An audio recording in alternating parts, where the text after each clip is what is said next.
A battery is not worth losing your home over. Sit with that fact for a second, because it's the whole video. Here's the good news. It's not all fire and doom. Your LiPos are the most expensive thing you'll keep rebuying in this hobby. And most people are killing them without even knowing it. Puffed batteries, batteries that won't take a charge, packs that quietly lose a punch after a month. Almost none of it is bad luck. It's a handful of habits. We sell lots of batteries. Voscel, G&B, BAM. And we see dead batteries come across this very bench every week. So let's sort it. What actually kills a LiPo? How to store them? How to charge them, and what to do when one goes wrong. By the end, you'll get way more flights out of every pack you own, and you will be a lot less likely to have a very bad night. Here's a quick version if you're new. A LiPo cell sits happy between 3.3 and 4.2 volts a cell. Full charge is 4.2 volts a cell, unless your packs are marked with HV. That means high voltage. A lot of tiny wood batteries are labeled with this. These are batteries that top out at 4.35 volts a cell. You never want to fly below 3.5 under load. And the magic resting number for storage is 3.8. Remember 3.8. It's the single most important figure in this whole video. Everything that kills a pack is really just the cell spending too long, too high, too low, or too hot. This is the big one, so we're leading with it. The fastest way to wreck a LiPo is to leave it sitting full. A pack left at 4.2 volts a cell for days starts aging straight away. Leave it a couple weeks and it puffs. Lose capacity, loses punch. And this is the trap. You get home from a session and you charge everything back up, ready for the next time. Feels like you're on top of everything. It doesn't. You actually just start cooking everything in the bag. The fix is dead simple. If you're not flying in the next day or two, put them at storage voltage, 3.8 a cell. Every decent charger has a storage mode that takes them there for you, whether they're full or empty. Make it a habit. Home from the field, packs on storage. That one change alone probably doubles the life of your fleet. Now, one honest gripe with storage mode. This is where habits die for most people. If you land above 3.85, your charger has to discharge the pack. And it does that by burning the energy off as heat through itself.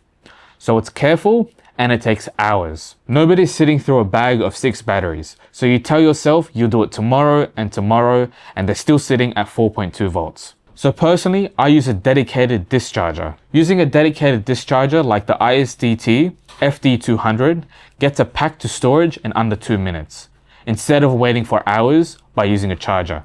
If you've got more than a couple of packs, this is the best way to make this habit stick. It's not a glamorous purchase, but it's the best thing to do to keep your batteries alive for longer. Heat ages a LiPo faster than almost anything, and you often can see it happening. 2 rules. 1. Don't charge a hot pack. Land, let it cool to roughly hand warm before it goes on the charger. Number 2.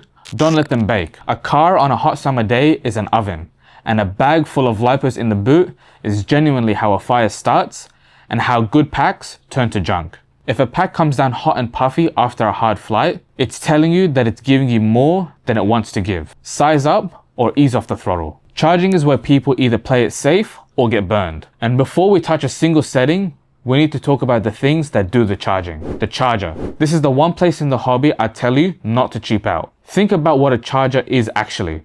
It's a box doing something genuinely energetic in your house, often while you're not watching, next to things that burn. A bad charger is not a good idea, and a cheap one is not a bargain. We stock Hoda chargers, and the reason is boring, and it's because it's the right reason. They've been reliable and we've seen low failure rates. That is the only metric that actually matters for a charger.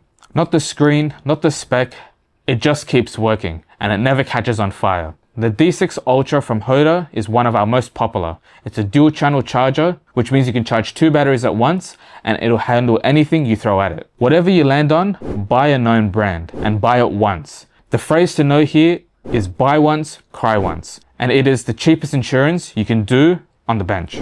The next thing is settings. Default charge rate for batteries is 1C. That means if you have a 1300 mAh battery, you charge at 1.3 amps. You have a 1500, 1.5, and so on. Some batteries are rated for higher, and plenty of people push 2 or 3C. You should only be doing this when you're right there next to the charger, watching it. Don't try to push your luck by charging at a higher C rating. It honestly costs an extra 10 minutes and it's not worth the life lost in the battery. 2 things people skip. Always balance charge. It's not just the main lead. So every cell finishes level. And never charge a battery unattended, especially overnight. It almost always goes fine.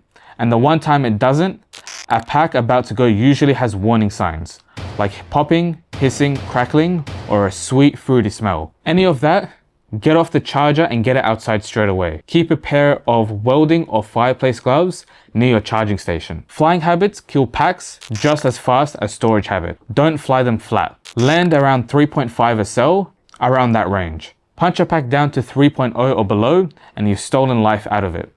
Do it repeatedly and it's a cactus. If a fresh pack suddenly feels soft on throttle, that's your cue to bring it in or not to squeeze in one more lap. Make sure to read the pack. A hot puffy pack or a cell that's drifting away from the others, that's time to retire it and throw it away. Which brings us to an important bit. At some point, a battery's gonna puff or take a knock. When this happens, the pack is done. Don't fly it, don't keep it inside the house. Get it to a safe voltage and properly recycle the battery. Do not bin it in general waste. Physical damage is the real danger. If a pack has been in a crash, gone hard, or you see the pouch being nicked, treat it as a fire risk. Watch it somewhere safe, outdoors, on concrete, away from anything that burns, for a good while before you do anything else. This is exactly what a LiPo safe bag or a metal ammo tin is for. It is cheap insurance for a whole hobby built on violent chemistry. That's the lot. Store them at 3.8, keep them cool, charge at 1C, and balance on gear that you actually trust. Don't fly them flat and retire the ones that puff. Do these things and your packs will last a lot longer, fly harder, and stay a lot safer. If you've got a pack that you're not sure about, send us an email and we'll take a look for you. No dramas. And tell us in the comments, what is the longest you've kept a LiPo alive? And be honest, how many have you puffed? And if you take one thing from this whole video, throw out batteries that are damaged. Use decent gear and learn how to charge. Catch you at the field.